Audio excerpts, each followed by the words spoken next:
Eagles Entertainment. Eagle Eye in the Sky is fueled by Gatorade, the official sports drink of the Philadelphia Eagles. Anything that move, I don't care who it is.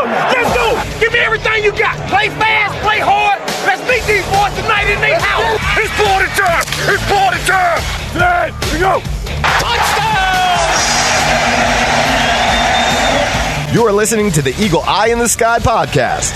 Now here's your host, Fran Duffy. That's right. Another week, we've got the final game of the year as the Eagle Eye in the Sky podcast, fueled by Gatorade, continues. I'm Fran Duffy, and as always, I think we've got a great show for you here on episode number 299. At the top of this week's show, we've got Chalk Talk, where I chat with Ben Fennell about the Eagles, their loss this past week against Dallas, the Week 17 matchup against Washington, some scheme themes to hit on right at the top of the show, but it's not the end, because I also caught up with Eagles rookie wide receiver Quez Watkins. I talked to him late last week before the team's game down in Dallas, but I want you guys to hear that conversation. We talked about his background and just what it's like coming into the league with a couple of rookies at his side. So we'll talk all about that with Quez there at the end of the show. Before we get there, though, a couple of things I want to make sure we hit on. Number one, as a quick reminder, the best way to help us out is to go on to Apple Podcasts, leave us a rating, leave us a comment. If you leave a question, I'll answer it. And guess what? If you guys want topics that are covered here on the show throughout the offseason, if you've got a question about anything,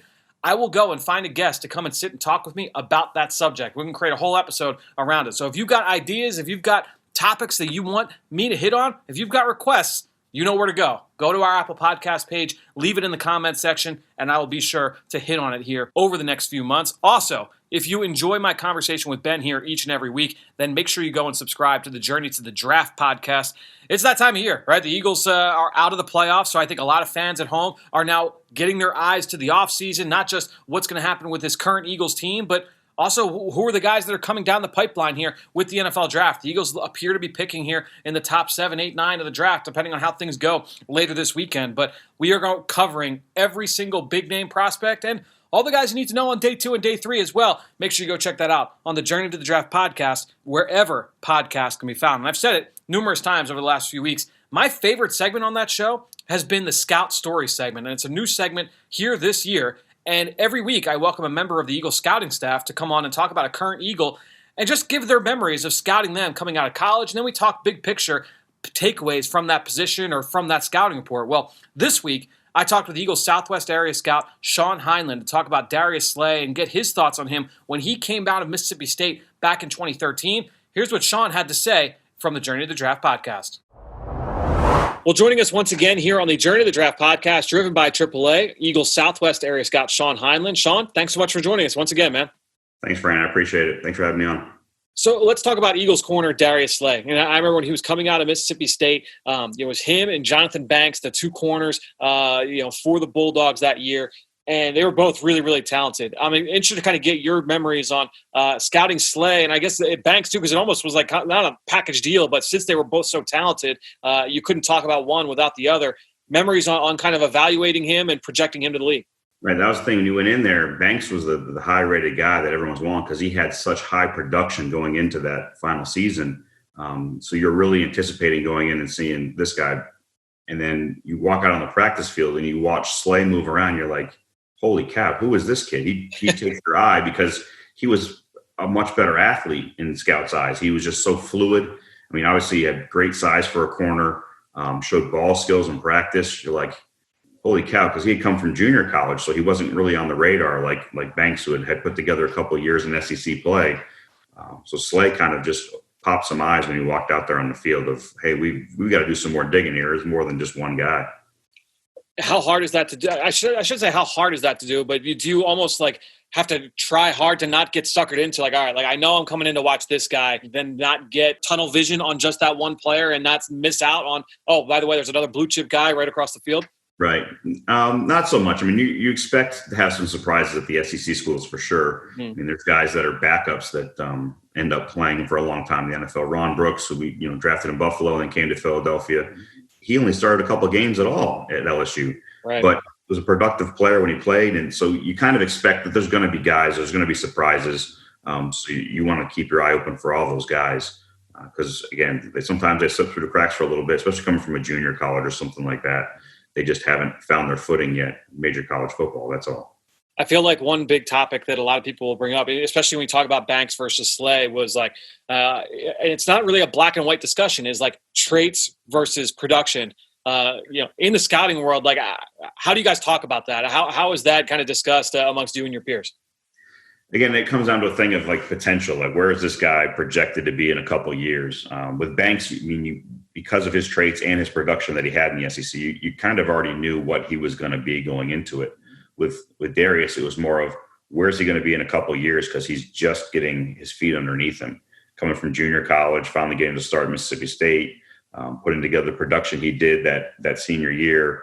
It was again the projection of where is he going to be once he works on his technique, once he becomes more refined at the position. How good is this guy going to become? Like, will the production follow the development? Would be the big thing. I mean, he obviously goes on to become big play Slay that we all know and love. Absolutely. Well, Sean, thanks so much for joining us once again here on the Journey to the Draft podcast, driven by AAA. Stay safe, stay healthy. We'll talk to you soon, man. Thanks, Fran. Do the same.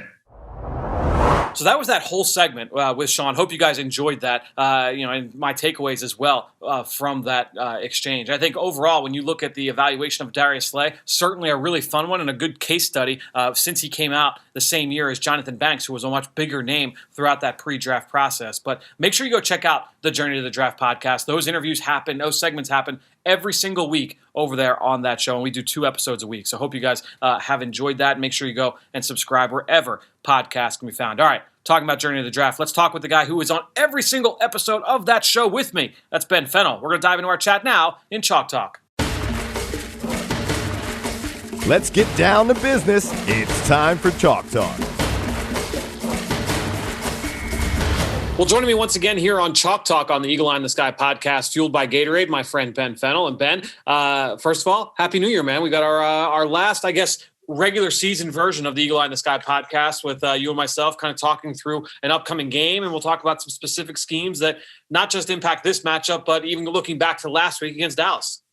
Yeah, Happy New Year to you as well. Are you looking to extend 2020 for a couple more weeks here? Is that what you're asking for? That's not really in the cards, but we'll. I think we're all ready to turn the page on 2020. It's crazy. We're already heading into week 17, and should have a pretty interesting slate of playoff games with our first ever 7 playoff teams on each side of the conference. So kind of exciting times ahead.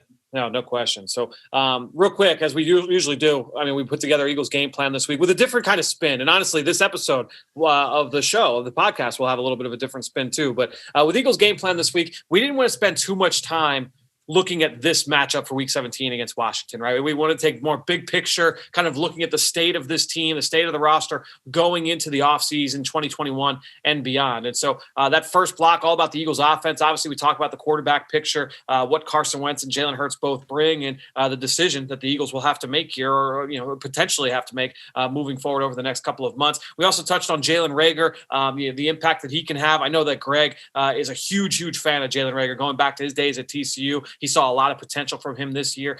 So I wanted to give him a segment to kind of talk through Jalen Reagor. Defensively, we focused in on Darius Slay. We focused in on Brandon Graham as well. But a segment I wanted to bring up to you real quick was my last segment to kind of wrap the show up. And that was all about the idea of player development. And we talked, I did a segment that was kind of focused in on Josh Sweat and looking back throughout his career, him coming out of Florida State. I mean, he was still kind of a moldable ball of clay. I know he was a big-time recruit, and he was in mock drafts, first, second-round pick potentially going into his junior year, but not a finished product. And obviously, he had the knee injury too, and that affected it. But I thought early on in his career, we saw that guy. He was still a little bit raw, kind of figuring things out. Second year, we started to see flashes. I remember seeing, preseason games. We would show a play here or a play there. Where it's like, all right, like here's a sign of what he can be. And then just here, this year in year 3, you're starting to see it really come together, and he turned into a really important player for this Eagles defense. And so I thought it was big for us to be able to kind of hit on that topic, the idea of player development. Not every guy is going to come in and be ready-made to contribute from day one. A lot of these guys, you've got to give time to be able to develop and reach that ceiling.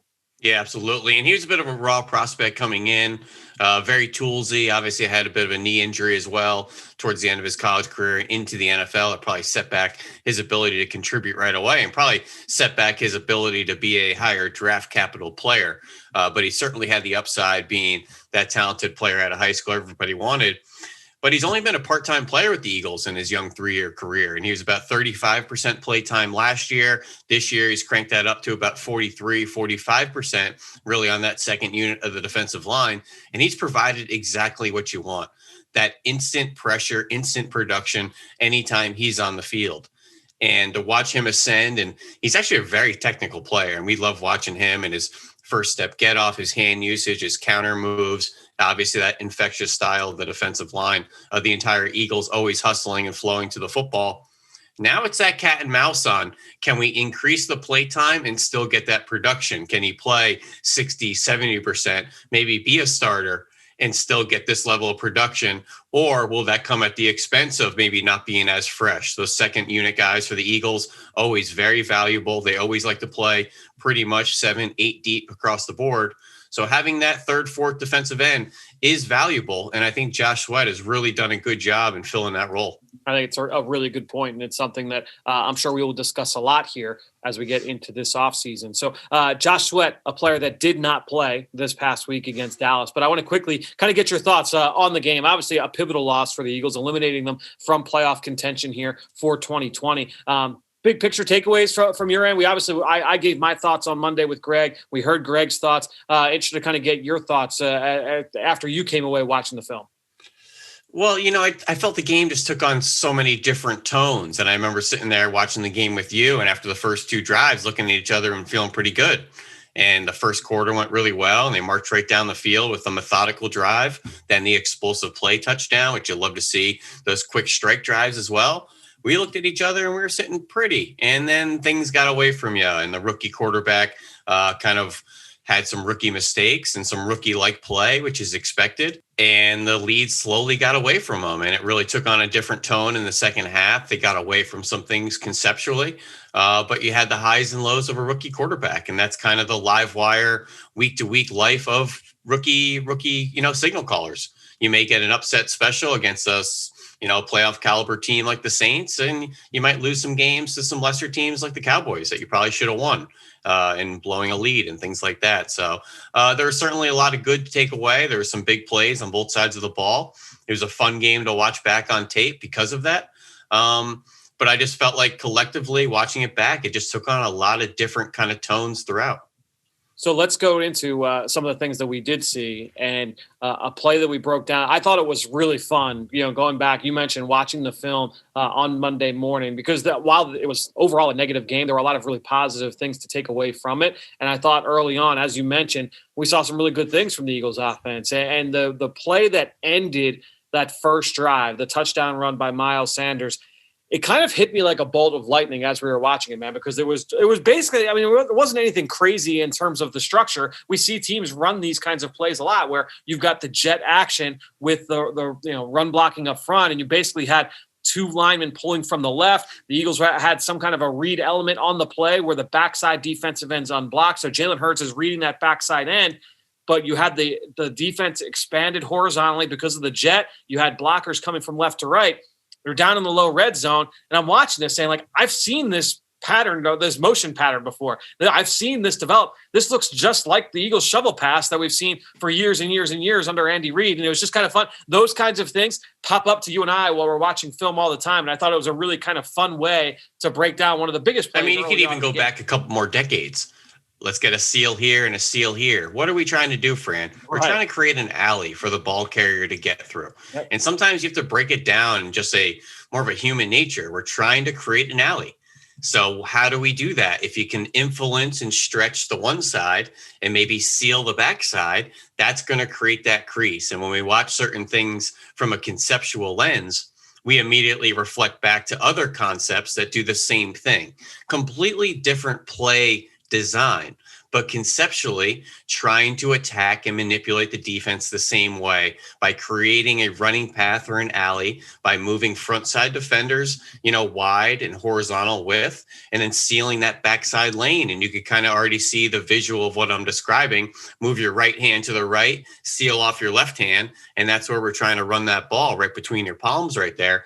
That's all football is, it's just a game of chess, and it's really fun to watch different play designs attack defenses through the same, conceptual philosophy. I mean, Chip Kelly used to say this, and he was exactly right. He used to say it in press conferences all the time that, like, what we're doing offensively is not like new. I mean, unless you're stealing something from coaches that coached years and years ago. There's only so many ways you can use 5 blockers and 5 eligible receivers. It's a matter, you're going to dress it up differently and make it look a little different. But everybody is essentially working in the same sandbox, and so always fun to come when you can kind of make those realizations. For you and I, we're not coaches, right? So we don't have that breadth of knowledge that we can input. But for us to be able to have that moment, I think was pretty cool, and it was fun to kind of share that with the listeners. If you haven't seen that yet, go make sure you go check out whether it's on Twitter at Eagles XOs, or you can go to the full film breakdown that I put up on the Eagles YouTube page. You can go check that out. That's up right now, so you can go watch that play. It was a really cool visual comparing that play to the shovel pass of Eagles fame. But one big theme that you and I noticed early on was that the Eagles clearly tried to come out, run the ball. We saw lots of Jalen Hurts under center. We also saw a lot of pistol. And, as we're watching, we're like, man, like they're definitely running more pistol right now in this game than we've seen all season long. And at the end of the day, it ended up being that way. They had 6 snaps of the pistol on Sunday, only 5 in the previous 15 weeks. So I want to just ask you now, if you could just break it down for listeners, what is the pistol? And what are the pros and cons of the pistol based on how you see it? So the pistol is a shotgun set with a still single back running back behind the shotgun quarterback. So there's certain runners that aren't side saddle runners is what we call them. So the shotgun based formations that take over Saturdays and Sundays, typically you have a running back next to that quarterback. That's what we call side saddle running. So rarely ever are you able to build up momentum into attacking the line of scrimmage. You're right next to the quarterback. You're obviously taking that handoff from more of a static position as opposed to being behind the quarterback and approaching the line of scrimmage with a head of steam or momentum. There are certain running backs that excel with that runway and that momentum. These are a lot of gap scheme backs, a lot of point of entry backs or runway backs. We had a couple here in Philly. LeGarrette Blount is one that comes to mind. And in the backfield on these pistol sets, who is it often? Jordan Howard. His style is also a point of entry, downhill momentum style of running back. And if you remember, Fran, this was one of those conceptual arguments we had in the Chip Kelly era on whether DeMarco Murray was excelling in that side saddle running style or whether he needed that momentum into the line of scrimmage. So it's always, different styles and different strokes for different backs are, obviously better suited for their skill sets. But it allows that back to still come downhill. You can have more of a downhill rushing attack. The quarterback can still turn his back to the defense and implement bootleg style action off of that downhill running game, as opposed to shotgun based runs. It's much harder to get that bootleg out of the run scheme. But so there's a couple things conceptually that it does for you. But it was interesting to see them obviously make a concerted effort with the 6 times using it. But you have to remember, they also did some other things conceptually that were a little bit different. They used motion 19 times on the game. 14 were in the first half when they were really committing to that run game. Wow. And I thought it really opened up a lot of running lanes. And just from a human nature standpoint, which I love just to break down because this game's so complicated and convoluted, you just saw the linebackers thinking on the second level. They try to adjust. Now they're late getting alignments. Gaps are voided. All of a sudden they're hesitating. And then that's all you need in the NFL, that half a step, that half a second, and you're out of position. So to see, the pistol elements in combination with the motion, in combination with the commitment to the run game, that offense was really clicking in that first half. I was really happy to see some of those schematic elements. Yeah, I thought we saw some really good things. And obviously, look, things kind of got away from them, obviously, right? I mean, no points in the second half. You had 4 turnovers, essentially, a turnover or downs and 3 turnovers in the fourth quarter. Really, some of those negative plays really kind of put them behind the sticks, whether it was a sack on early downs or just brutal penalties to take. I mean, you get that Darius Slay interception and you get the ball inside the 35-yard line and unable to get points off that because penalties put you out of position. And once they had to get into just a regular drop back pass game, that's really where, look, and Jalen Hurts did not play well. So he was unable to execute consistently out of those kinds of sets and, kind of eliminating all of their looks from their mind from the pre-snap motion element of what was working in the first half. So, just an unfortunate turn of events in the final 3.5 quarters of this game. But as we know, the Eagles did lose. And I want to go over to the defensive side. And I mentioned the Darius Slay interception. I'll start there with you. This happened relatively late. I think it was one of the last plays of the third quarter. Came from a type of zone coverage that we break down all the time. And it's tough because we've seen it a lot over the last couple of years. And we never know if we look at this as more of a 2-high coverage or of a 1-high coverage. And there's lots of different ways to kind of break this down. And without getting too much into the weeds here, basically what we saw from Darius Slay is that he's dropping back, and either he's dropping into the deep third or into the deep half. But either way, he had 2 vertical routes running right at him, both from the number 1 receiver and from the number 2 receiver. And he had to kind of split the difference. He couldn't play one or the other. He had to make sure he covered both, playing in zone coverage. Eyes on the quarterback makes the play. Take us through what you saw from that play and just how Slay was able to finish on the football for the turnover. Yeah, and just to break it down for fans, the single high safety now, what we're seeing across the league the last 2 and 3 years, is he's starting to play much more shallow, and he's taking away crossing routes in the middle of the field, which have been generating explosive plays across the NFL for about 10 years now. Heavy run action, crossing routes, over routes, seam routes, trying to get guys behind the linebackers in the second level. Defenses have now adjusted and say, you know what? They're not throwing the deep post anymore in the NFL. Let's put that single high free safety in a more shallow position and let him take away crossing routes. So that's the coverage we're now seeing, and Fran's describing, whether it's cover 3 invert or invert Tampa 2 or whatever you want to call it. That deep post player is trying to take away crossing routes. So what that does then, the corners on the outside either have to compensate for that player coming downhill. And a lot of times you now see cornerbacks having to drift and replace the post, like we saw Seymour do, I think, the week before. Unfortunately, DeAndre Hopkins made a great catch, but seeing that corner drift from the backside and replace the post is what you're seeing everywhere across the NFL now, because they're allocating the resource of the single high safety to take away intermediate crossing routes nowadays. This is what the Eagles did on this play. Marcus Epps is sitting there at about 12, 14 yards. So the vertical routes on the outside, Darius Slay now needs to drift and play over both verticals, the number 1 receiver and the number 2 receiver. CeeDee Lamb was the number 2. He drifted over him just enough as Andy Dalton thought he had that seam down the post, as Epps was a little shallow. And Slay was in great position to drive on the throw, make a real competitive play at the catch point, and rip the ball away from CeeDee Lamb. That actually seemed a little surprised to have a corner over his back there, because I think he thought he had the post voided. So really nicely done and nicely executed concept there, but just breaking down why that safety is suddenly leaving the post in the NFL and trying to allocate to an area that's been exposed so much more. Yeah, I think a lot of people are quick to crush that coverage. I think it's kind of a running joke on Twitter over the last couple of years. It's like, oh, that's the invert 2 again. There it is, a big play down the field. But Fran, every defensive coordinator each offseason says to their their QAs and their assistants, give me a heat map of explosive plays generated. Yep. And over the last 10 years, that heat map started to get more and more red over the deep, middle, intermediate part of the field. Yep. So what do coordinators do?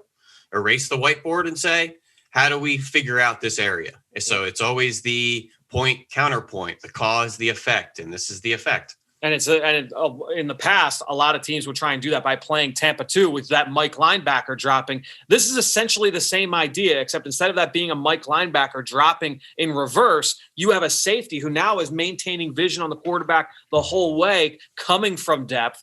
And now you're just having to replace those safeties with the corners rotating to the deep part of the field. And it's all circular. So what's been now happening over the last year or two? What our offense is now doing? In the middle of the field. Return of the deep post. So it's all cyclical. It all comes back full circle, and that's the beautiful nature of the NFL. And it's like what we talked about at the top, and talking in terms of like that shovel pass and things like that. There's only so many ways you can use 11 players, so it's a matter of how you try and use them to find. Hey, defenses want to get small to get faster. Okay, we're going to get bigger and attack that small vulnerability. And when we get, suddenly the defense beefs back up, we're going to get small again. And it's always going to be that ebb and flow. And that's the great competitive nature of these coaches. And I think a similar kind of discussion could be made just about the Eagles game plan coming into this. Look, they knew they were shorthanded, right? You're coming into the game, no Josh Sweat, no Derek Barnett. Fletcher Cox gets dinged up early in the game. So you're limited up front in terms of the bodies that you had. And you've got injuries in the secondary. We know no McLeod, no Maddox. You come in hurt in the secondary. So they come in, And early on, we saw a lot of different blitzes. We saw a blitz that has worked numerous times for them over the last couple of weeks. With the edge pressure, 2 defensive backs coming off the corner, defensive tackles dropping out. That has worked for them for sacks, for interceptions over the last couple of weeks. This week, Andy Dalton dialed up the perfect play, knew exactly where to go with the football against that blitz. And there were other cover 0 looks. No matter what kind of pressure they dialed up, Andy Dalton, veteran quarterback, knew where to go with the football. So I guess, again, it kind of goes to that we were talking about, that cat and mouse game. There are pluses and minuses to everything. I think a lot of Eagles fans say, I want to see more blitz, want to see more blitz, want to see more blitz. Well, the Eagles blitzed early in this game. Dallas found a way to burn the blitz. Then the Eagles dialed it back a little bit. And they found, all right, they're going to play man-to-man coverage. All right, now we're going to find ways to be able to beat man-to-man. You're always having that cat and mouse game with the offense. Yeah, absolutely. And, some of those same exact blitzes were successful in prior weeks. And sometimes it's just a subtle change or a subtle difference in how you want to, maybe disguise those pre-snap, how they rotate over their post-snap, how quarterbacks respond to it is going to change on a week-to-week basis. So while you say it was great one week, why are we blitzing? We got burnt on it. There's different scenarios and different execution points every week. And, whether it's that cat blitz from Michael Jacquet that was successful the previous 2 weeks, and all of a sudden we disguised it a little bit more. So that means the post-snap rotation is that much more aggressive. And that kind of burnt us as Andy Dalton was able to hit Michael Gallup on that little slant against that same exact concept. So there's certainly vulnerabilities. And if the offense executes, it's really easy to say, well, why did we do that? Because it worked previously. And it's just really fun to go through the pros and cons and strengths and weaknesses. Same thing with the CeeDee Lamb catch over the middle on 3rd and medium. We ran cover 0. We've been effective in cover 0. We tried to disguise it a little bit too much. Marcus Epps was a little bit too deep. Andy Dalton, veteran quarterback, knows how to diagnose and assess blitz, got the ball out immediately, 6 yards on 3rd and 5. And that's all it takes sometimes. No question. So, look, a lot to take away from this game. We'll be back here next week in this segment to break down a little bit more with this Eagles season. And I got a little bit of a treat as well for you. I think we'll do a little bit looking around at some of the Eagles' opponents as well from the 2020 campaign. Until then, Ben, thanks so much for joining us once again here on the Eagle Eye in the Sky podcast, fueled by Gatorade. Experience the fastest internet and more in a snap. With Xfinity X5, you get the speed, coverage, control, and security you need for the ultimate in-home Wi-Fi experience. Xfinity, proud partner of the Philadelphia Eagles. Great stuff from Ben, who you can follow on Twitter, just like I do, at Ben Fennell _NFL. And while you're at it, I'm at Eagles XOs. That's where I post all the podcasts I'm a part of and all of our X's and O's content that we produce here at Eagles Entertainment. You know how much I appreciate everybody that promotes this podcast on all forms of social media. That's one way to support the show. But the other way is to go on to Apple Podcasts or Stitcher, give us a rating, and leave us a comment. And I want to give a shout out today to someone who did just that. Coach48 left a 5-star review saying, "What a block. My Lata's block is how Quez Watkins scored. He ends up downfield and stops the defender from getting the tackle." That was huge. Obviously, that was after the Eagles loss in Week 15 to the Arizona Cardinals. And then he went on to talk about Jalen Hurts and some of his struggles in that game. And, basically brought up, I didn't want to go through the entire comment, but basically wanted to go through how, is there a double standard in how we are evaluating Jalen versus how we were evaluating Carson? And I think it's a valid argument to bring, and I think it's fair to look at ourselves from an analysis standpoint. And while we're watching, whether it's fans, media, the one thing you do have to consider, obviously, is that Jalen Hurts is a rookie. He's making his first couple starts. This is part of playing a rookie quarterback. You're going to go through these growing pains. Was this past week, and I think you could say this about this past week against Dallas, it was not a great performance. I said it earlier with Ben. He did not have his best game. He played worse than he did the previous week against Arizona. And you mentioned in that game, you saw the safety for sure. He missed some throws in that game. He also made some big plays in that game. So, look, there are going to be positives. There are going to be negatives. Every rookie quarterback goes through these kinds of things. So you're going to see that. So it's a matter of how they fight through that. How do they handle that adversity? From the outside looking in, it looks like Jalen is handling that adversity well. I've been kind of taken aback over the last 2 weeks in these losses, and he actually said it after the Dallas loss that he takes it personally. And you could tell even after the Arizona game, I think a lot of the people in the media were really ready to love him up for everything that he did. I mean, he threw for over 300 yards, and he made some impressive throws in that loss to Arizona.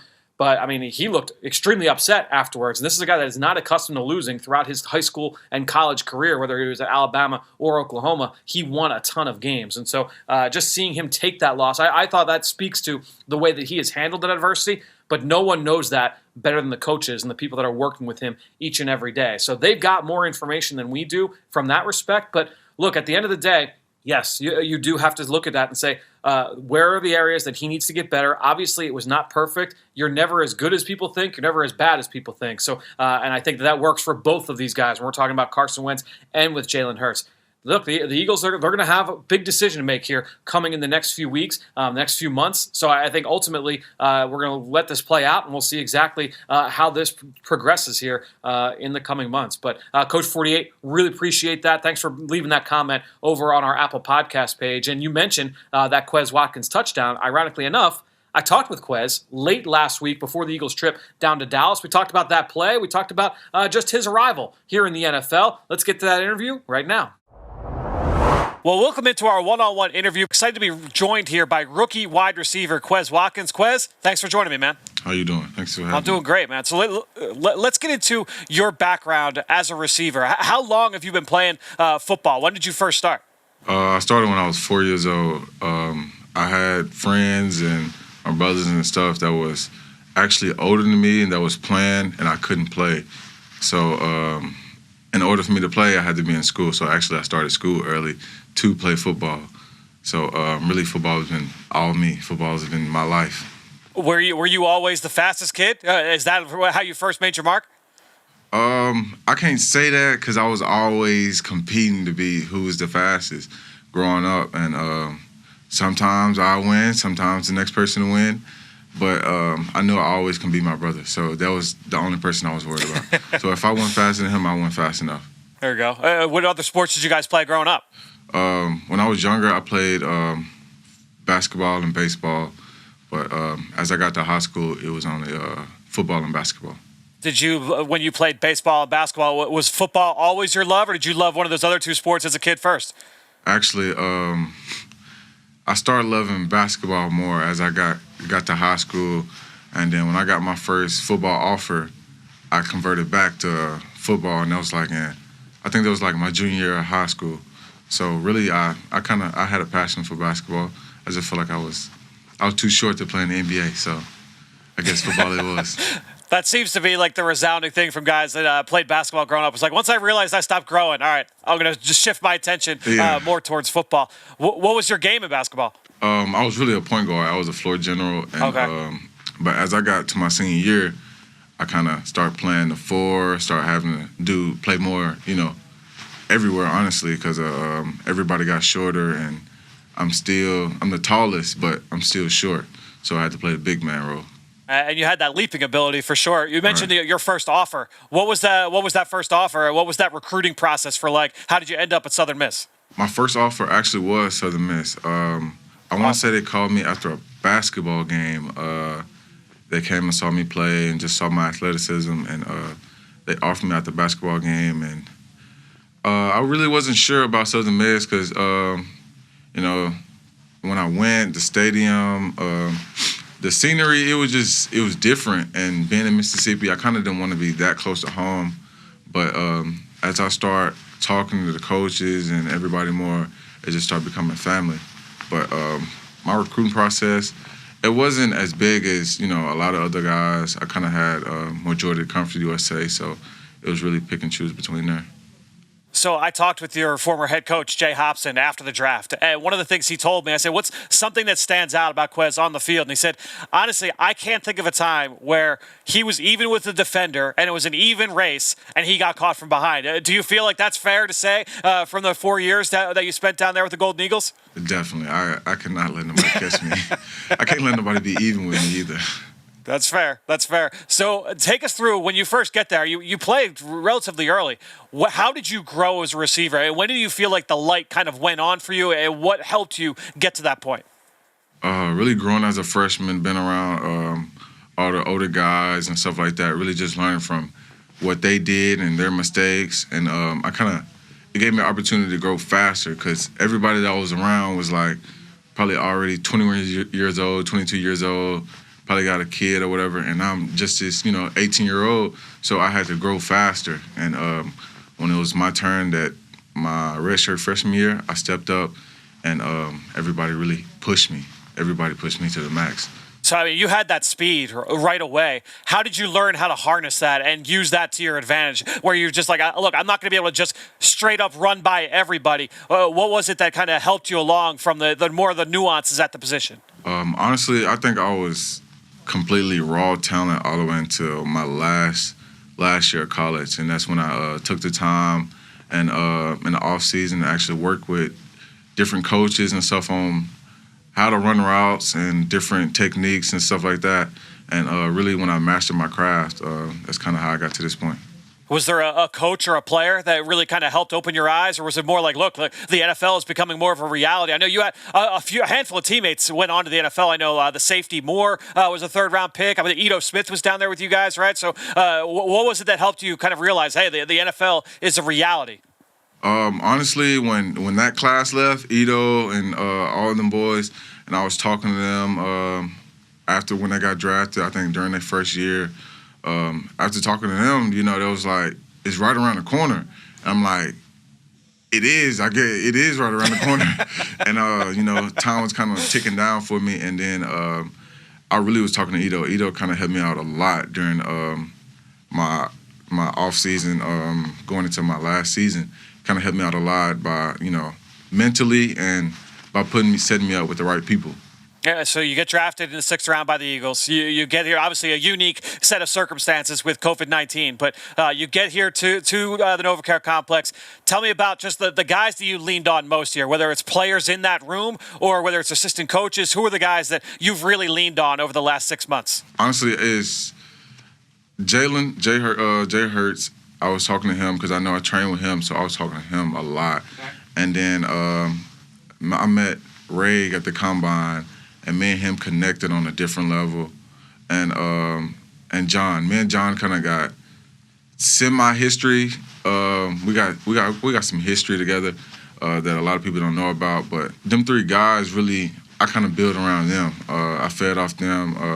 That was the main guys that I kind of opened up to first. And then as the season went on and I started getting closer to people, being more comfortable, that's when I started opening up more.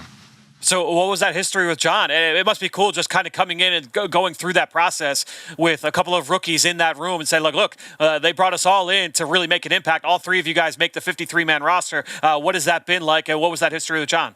With John, actually, when I was at Southern Miss, my first 2 years, he was at Hines, and he used to come up to Southern Miss to like watch games, go to parties or whatever.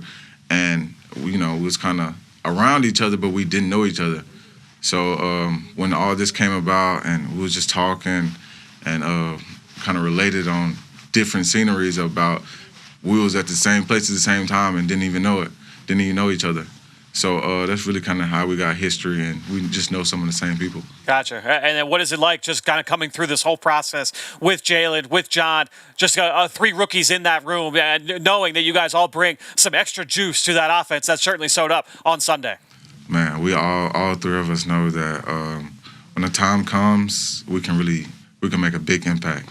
We can make a huge impact, and we can be the face of the program, honestly. Well, Quez, thanks so much for joining us here on our 101. Congrats on the first career touchdown this past Sunday against Arizona. Stay safe, stay healthy. Happy holidays. We'll talk to you soon, man. Thank you. Happy holidays. Well, thanks so much to Quez Watkins and all of you out there for your continued support of this show and all the rest of our podcast offerings here at Eagles Entertainment. All that being said, I think that'll do it. Another show in the books here on the Eagle Eye in the Sky podcast, fueled by Gatorade. For everybody here at the NovaCare Complex, I'm Fran Duffy. We'll talk to you next week. Raise a glass to that comforting feeling of an Eagles touchdown with the all-new Broad & Pattison wine collection created in partnership with Wink. Featuring a Cabernet, a Rosé, and a Chardonnay. Broad & Pattison wines are the perfect pairing for any occasion.